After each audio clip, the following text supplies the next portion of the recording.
When the front pages of the world's most influential publications published photos of the mass murders of Ukrainians in the Kiev region, no one had any doubts about who was to blame for these atrocities. Nobody but Russia. In the Kremlin, the evidence of the crimes of Russian soldiers was first called a staging, and then they stated that the bodies on the streets of Bucha appeared after the withdrawal of Russian troops. The testimonies of Bucha residents who managed to survive refute this lie.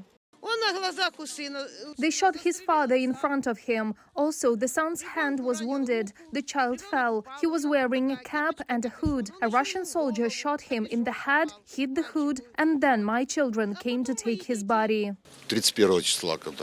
On March the 31st, when Russians left, somewhere within a radius of a kilometer, we saw 15 bodies. Half a kilometer from the city center, in the courtyard of a private house, there is a mass grave. Russian soldiers killed and burned the bodies of 6 people. In total, more than 600 corpses have already been found in the Kiev region. Experts are working. The police are confident that no one will be able to escape responsibility.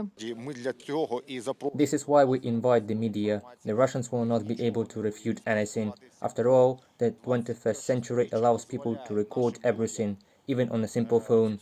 Therefore, the Prosecutor General Office opened a web resource where any person, not only an investigator, can record and provide evidence about the crimes of the Russian Federation committed on the territory of Ukraine. Many of the most absurd versions are the main strategy of the Kremlin. According to experts, we should not expose these fakes at all, because in them the Russian Federation is not shackled by reality. Instead, it is necessary to show the truth to the world and fight for victory.